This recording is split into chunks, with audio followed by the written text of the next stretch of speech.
Hello everyone, welcome back সবাইকে। আগের দিন আমরা কমন মিস্টেক্স ইন ম্যাথস এর পার্ট 1 নিয়ে এসেছিলাম। আজকে আমাদের পার্ট 2।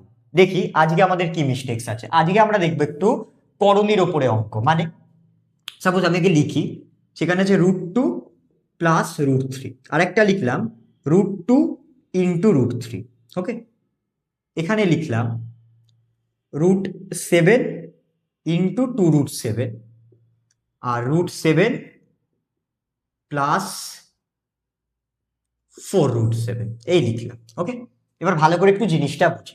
করণীর ক্ষেত্রে আমরা কি জানি যে যদি সেম থাকে, দুটো করণী যদি সেম থাকে তবেই যোগ করা যাবে। তাহলে এটা কিন্তু যোগ করা যাবে না, এটা এইভাবে ছেড়ে দাও।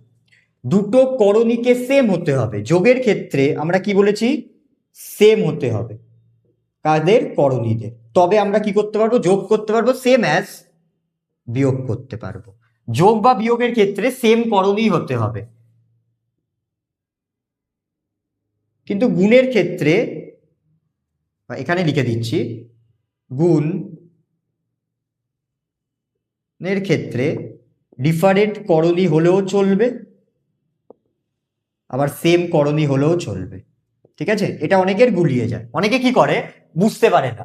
আমি আবার বলছি, যোগ বা বিয়োগের ক্ষেত্রে আমাকে সেম করণী রাখতে হবে। যেমন এখানে যদি দেখি, এখানে করণী কত? √7, এখানে √7, তাহলে এটা যোগ করা যাবে। এর আগে কিছু নেই, মানে কত আছে? 1 আছে, তাহলে 4 আর 1 যোগ করলে 5, √7 বসে গেল। কি বললাম বোঝা গেল? কিন্তু এটা গুণ করা যাবে না, সরি, এটা যোগ করা যাবে না। আর গুণ করার ক্ষেত্রে আলাদা করণী থাকলেও গুণ করা যাবে। যেমন এটাকে যদি আমি গুণ করি, কত হয়ে যাবে? 3 2 6, তাহলে অ্যান্সার কত এলো? √6। সেম করণী থাকলেও গুণ করা যাবে। এটাকে গুণ করলে কত হবে? খুব ভালো করে বুঝি।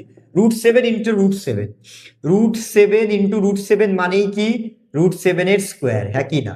তাহলে স্কোয়ার আর রুট কেটে গেলে এর অ্যান্সার কত হবে? 7।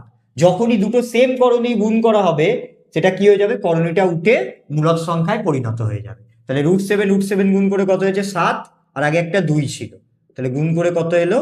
14 এলো। কি বললাম বোঝা গেল? আরো দুটো এক্সাম্পল দিই।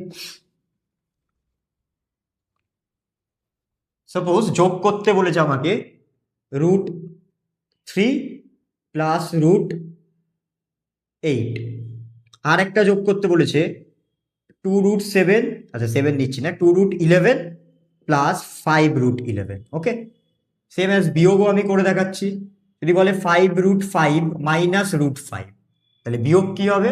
আর যদি বললো 5√7 মাইনাস √2, তাহলে কি হবে? তাহলে আমরা বলেছিলাম যোগ আর বিয়োগের ক্ষেত্রে সেম করণী থাকতে হবে। এটা সেম করণী আছে না, তাহলে এদেরকে কি করা যাবে না? যোগ করা যাবে না। যোগের ক্ষেত্রে সেম করণী আছে, তাহলে 5 আর 2 যোগ করে দেবো, কত হয়ে যাবে? 7, রুট যা আছে বসিয়ে দেবো, কত হয়ে যাবে? 7√11। বিয়োগের ক্ষেত্রেও সেম করণী থাকতে হবে, তাহলে বিয়োগ করা যাবে। 5 থেকে কত বিয়োগ করবে? এখানে কিছু নেই, মানে 1 আছে, তাহলে 5 থেকে 1 বিয়োগ করলে 4, √5 বসে গেল। এখানে কি সেম করণী আছে? না, তাহলে করা যাবে না। ওকে, গুণও দেখিয়ে দিই আমি। গুণের ক্ষেত্রে আমি আরেকটা দিলাম √5 ইন্টু √5, বা √5 ইন্টু নিলাম 7√5। তাহলে আমরা কি বলেছিলাম? √5 গুণ করলে কত হবে?